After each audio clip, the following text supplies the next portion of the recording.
آج بھی گنتی کے ہیں، ان کو بھی چیلنج سے کہتا ہوں، کاغذی جماعتیں جو کہتی ہیں ہم 122 ملکوں میں 125 ملکوں میں ہیں، گنتی کے لوگ، وہ بھی وہ تنخواہ دار وفادار کتے جنہوں کو پیسہ ملتا ہے انگریزوں سے، جن کا دفتر آج بھی انگلینڈ کے اندر ہے۔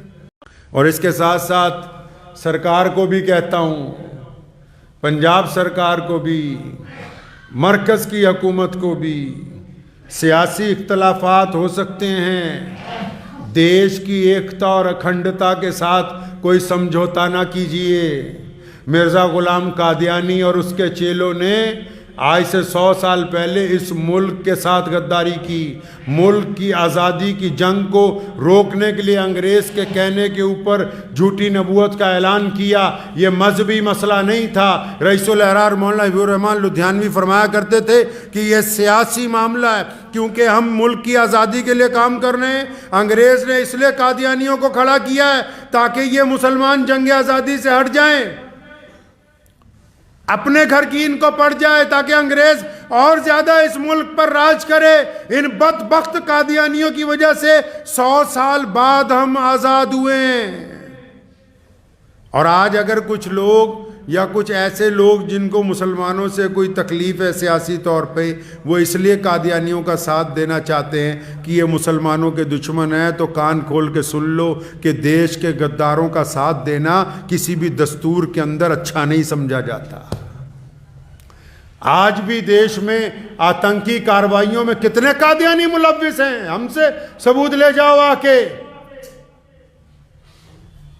کیا کیا انہوں نے ملک کی آزادی کے لیے، سوائے انگریز ٹوٹیوں کے تلوے چاٹنے کے، سوائے سوتنترتا سینانیوں کی مخبریاں کرنے کے، سوائے دیش کے لوگوں کو نقصان پہنچانے کے، اور کیا ہی کچھ نہیں۔ جھوٹی نبوت کا مقصد ہی صرف اتنا تھا، جو سچ کا قطرہ ہوتا ہے نا، وہ جب ابتدا میں بنیاد میں ڈالا جاتا ہے نا، ایمانداری سچائی کا پانی، تو وہ درخت تناور بنتا ہے۔ آؤ اگر سچی نبوت دیکھنی ہے نا تو مدینے والے کی دیکھیں، مکہ مکرمہ میں ہیں، اور جس دن نبوت کا اعلان کیا اکیلے ہیں، کوئی بھائی ساتھ میں نہیں ہے، کوئی باپ نہیں ساتھ میں، چچا نہیں، کوئی بھی ساتھ میں نہیں، محمد رسول اللہ اکیلے ہیں۔ اور آج سورج جہاں پر ڈوبتا ہے وہاں اذان ہوتی ہے اللہ اکبر اللہ اکبر، اور صبح کو جہاں سے سورج نکلتا ہے وہاں بھی اذان ہوتی ہے اللہ اکبر اللہ اکبر۔ یہ محمد رسول اللہ کی دلیل ہے۔ اور مرتد قادیانی کی یہ تاریخ ہے کہ گنتی کے چند تنخواہ دار ٹوٹی جو رکھے تھے اس وقت، آج بھی گنتی کے ہیں، ان کو بھی چیلنج سے کہتا ہوں کہ کاغذی جماعتیں جو کہتی ہیں ہم 122 ملکوں میں 125 ملکوں میں ہیں، گنتی کے لوگ، وہ بھی وہ تنخواہ دار وفادار کتے جنہوں کو پیسہ ملتا ہے انگریزوں سے، جن کا دفتر آج بھی انگلینڈ کے اندر ہے، جو آج بھی ہمارے ملک کے خلاف سازشیں کرتے ہیں، ان کے علاوہ آج تک کوئی بھی ساتھ نہیں ہے۔ لیکن اگر محمد الرسول اللہ کی اتباع کرنی ہوتی، اگر محمد الرسول اللہ صلی اللہ علیہ وسلم کی بات آتی، نبی علیہ السلام کا دین وہ ہے جس سے اللہ نے وعدہ کیا کہ یہ قیامت تک قائم رہے گا، قیامت تک یہ دین قائم رہے گا۔ اس لیے یہ کبھی کبھی ختم نبوت صلی اللہ علیہ وسلم کی گفتگو آپ سے اس لیے کرتا ہوں تاکہ ہمیں یہ بات یاد رہے اچھی طرح کہ نبی علیہ السلام کی ذات کے معاملے میں کوئی بھی کسی بھی قسم کی رعایت منظور نہیں۔ نبی علیہ السلام کی ذات تمام نعوذ باللہ تمام اختلافات سے پاک ہے۔ نبی علیہ السلام کی ذات اللہ کے بعد سب سے زیادہ محترم ہے۔ نبی علیہ السلام کا دامن جب تک ہے، جو مسلمان جن کے پاس کبھی کبھی کوئی قادیانی مرتد جاتا ہے نا، وہ دل کو تھام کے میری بات سن لو، دنیا نے ہمیں دیوبندی بنایا، بریلوی بنایا، انصاری بنایا، قریشی بنایا، پٹھان بنایا، شیعہ بنایا، سنی بنایا، اتنا کچھ بنانے کے بعد نا دشمن نے بڑی کوششیں کی، اتنا کچھ بنانے کے بعد وہ ہمارے ہاتھ سے نبی علیہ السلام کا دامن نہیں چھین سکے۔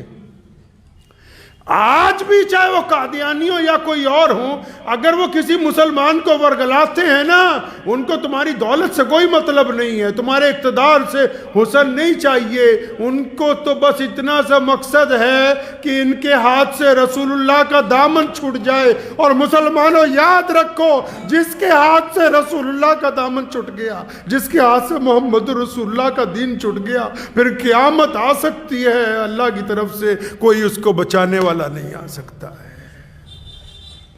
ہمیشہ یاد رکھو، ہمارا سرمایہ کیا ہے بھائی؟ ہمارے پاس ہے کیا دنیا میں؟ بتاؤ تو صحیح۔ ابھی جان نکل جائے سب کچھ یہاں چھوٹ جائے گا۔ ہمارے ساتھ جانا کس نے؟ میں قبر کے حالات پڑھ رہا تھا، خدا کی قسم ختم نبوت کا پڑھ کے اس میں لذت آ گئی۔ فرشتے جب قبر بند ہوتی ہے نا، فرشتے آ کے پوچھتے ہیں بندے سے، بتا تیرا رب کون ہے؟ اور بندہ کہتا ہے میرا رب اللہ ہے۔ تو پھر ان فرشتوں کو واپس چلے جانا چاہیے کہ جب اس بندے نے کہہ دیا کہ میرا رب اللہ ہے، جب یہ تسلی ہو گئی کہ بس یہ اللہ والا ہے، تو پیچھے ہٹ جاؤ۔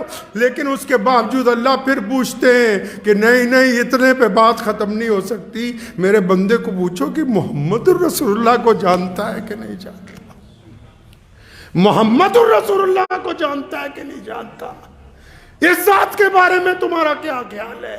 ورنہ آپ اندازہ لگاؤ، جو سیدھا مالک کی پہچان کر رہا ہے اس کو تو چھٹکارا دے دینا چاہیے۔ فرمایا نہیں، اگر مجھے جانتا ہے تو پوچھو کیا میرے محبوب کو بھی جانتا ہے؟ اور جب وہ بندہ کہتا ہے نا کہ میں اپنے محبوب کو بھی جانتا ہوں، پھر حکم ہوتا ہے کہ اب قیامت تک کے لیے آرام سے سونے دو، ابھی میرے اس بندے کو کوئی چھیڑنے والا نہیں ہے۔ ہم پیدائش سے لے کے قبر کی لحد تک محمد رسول اللہ کی اتباع میں ہیں۔ اور ہمارا سرمایہ کون ہے بھائی؟ ہمارا سرمایہ ہمارے نبی علیہ السلام ہے۔ ہمارے نبی ہمارا سرمایہ ہے، ہمارے زندگی کا شعور ہمارے نبی علیہ السلام نے عطا فرمایا۔ اس لیے جب بھی کبھی کوئی دشمن، جب بھی کوئی بندہ یہ گفتگو کرنے کی کوشش کرے کہ نعوذ باللہ حضور صلی اللہ علیہ وسلم کے بعد کوئی نبی ہو سکتا ہے، تو نہیں ہو سکتا، اس گفتگو میں مسلمان کو شامل نہیں ہونا ہے۔ وآخر دعوانا ان الحمدللہ رب العالمین۔